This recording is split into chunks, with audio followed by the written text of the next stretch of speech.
Таджикистан, затем Канада. Спасибо, уважаемый модератор. Да, я хотел бы ответить по поводу некоторых аспектов, которые были затронуты выступающие. Я опять повторюсь по поводу закрытия печатных СМИ вследствие давления и ограничения свободы к слову. В прошлом году в Таджикистане самоликвидировали всего лишь 2 печатных небольших издания «Узодагон» и «Пайк».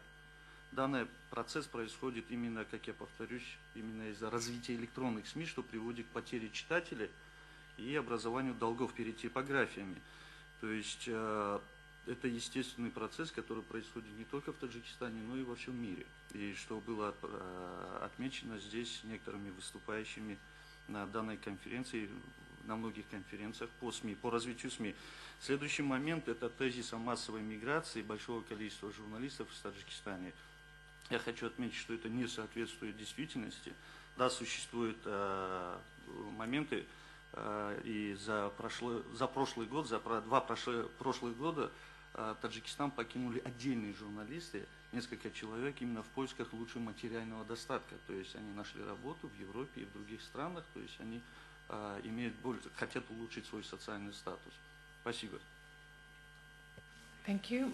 I'd like to... Спасибо.